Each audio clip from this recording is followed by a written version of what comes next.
League went to plan. The former Sheffield Wednesday boss hoping to restore his managerial reputation and Bristol City's First Division status.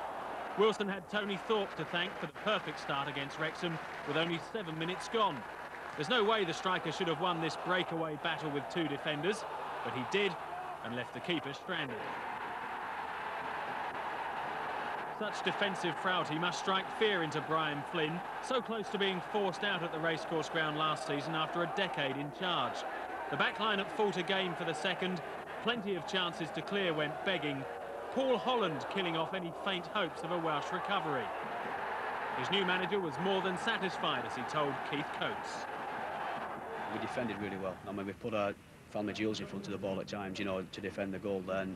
And from me, you know, seeing strikers running back with full length of the field to get tackles in and then heading off their own goal line gives you great confidence, you know, to think that, you know, the willingness that is there and the enthusiasm's there, that got us a result today. And that's a commitment that gets you on their side and the crowd. Well, that's what the crowd want to see, isn't it? They don't want to see some mammy-pammies walking around a pitch and just trying to play puffy football. They want to see people who are committed, you know, and I think today you've seen that. You've seen the lads were committed to the game today. They wanted to get that result.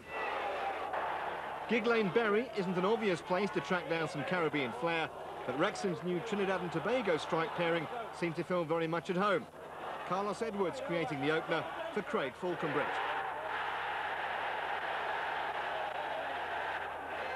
And inside 20 minutes, it was 2-0. Darren Ferguson setting up reggae boy Hector Sam with a peach of a pass.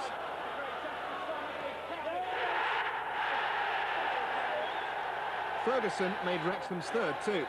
His free kick, perfect for Falconbridge to head his second. And last week's home defeat at the racecourse fast becoming a distant memory. Bury did get one back through substitute Dean Crowe, who'd only been on the pitch for 3 minutes before he found a stylish way past rookie keeper Christian Rogers.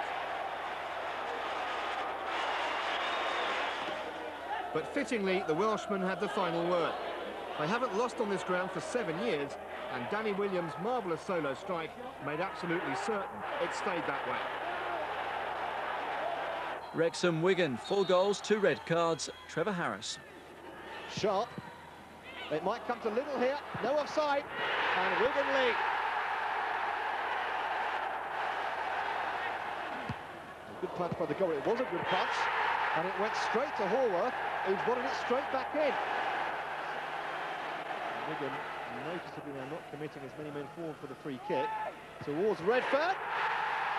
And it's in. And it's Ian Dazoo.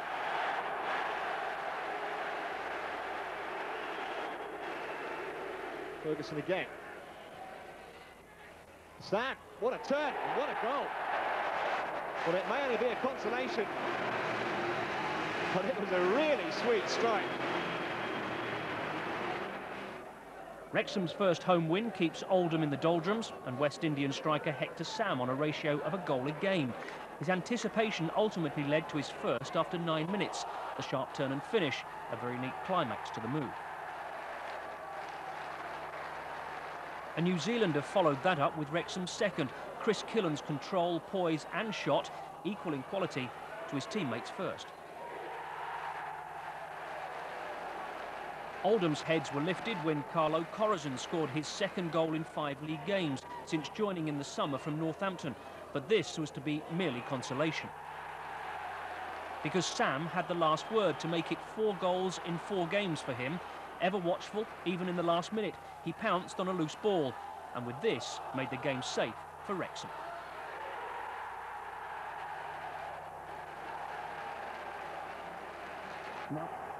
Colchester fans were given a taste of what life may be like without their star player.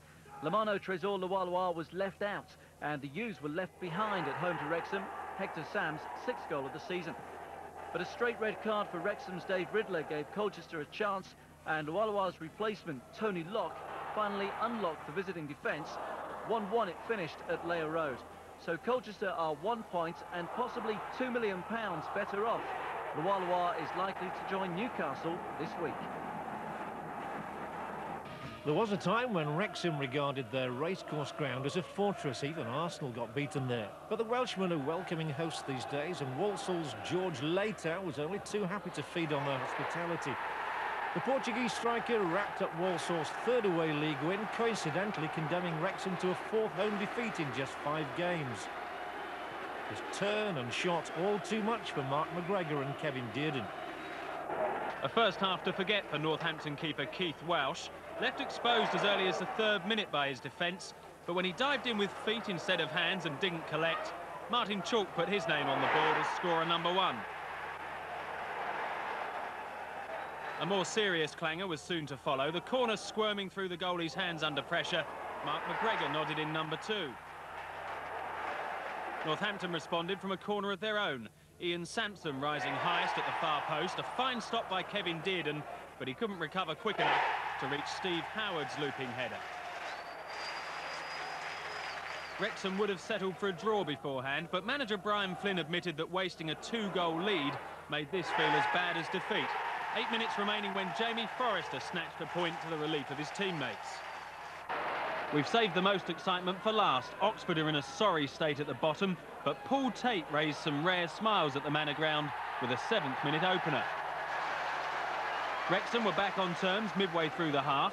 The United wall still getting organised when Darren Ferguson went for the corner they should have been covering. Caretaker manager Mike Ford says the team's a shambles and so is the club. The defence certainly less than impressive again as Mark McGregor headed the Welsh into the lead for the first time. Oxford will have experienced new signing Andy Linnigan in their lineup for Tuesday's match with Luton. They need some organisation. Martin Chalk made it 3-1. Finding a permanent manager's not proving easy either. Cheltenham's Steve Cottrell's already said no, while former favourite Mark Wright, now in charge at Southport, hasn't rushed to return. If Oxford could do this more often, he might be interested. It was Joey Beecham's brilliant strike, but still time for Carlos Edwards to add a 4th for Wrexham.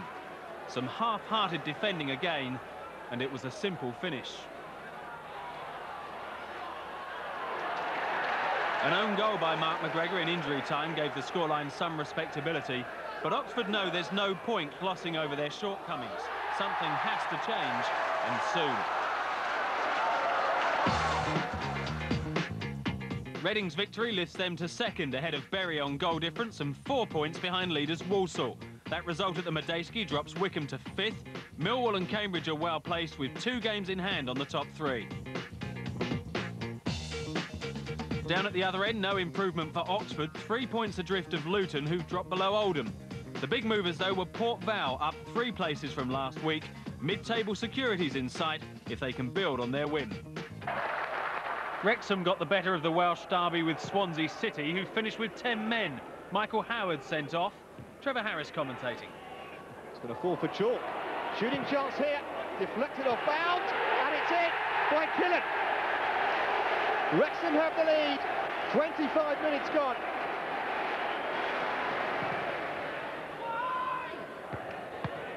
That's a marvellous save by Dearden. Swansea to a man think it's in. It was Bound's header, and the linesman kept his flag down. The second time in a fortnight that Brian Flynn's Wrexham have won 4-3 away from home, but then against Oxford, it didn't have to come from 3-0 down to do it. The trouble started 6 minutes from the break, when Mark Steen converted Luton's first chance of the match. Wrexham nearly hit back immediately, but Nathan Abbey in the Luton goal was inspired. Neither Paul Barrett's volley nor Darren Ferguson's clever angled chip found a way through. And the Welsh side's misery was compounded when Luton got a soft second.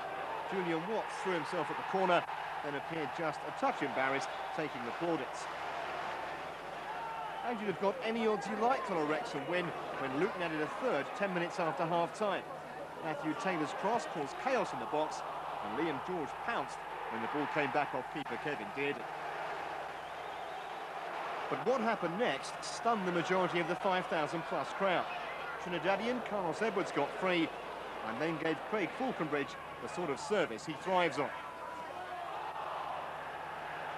Wrexham's second was of Luton's own making.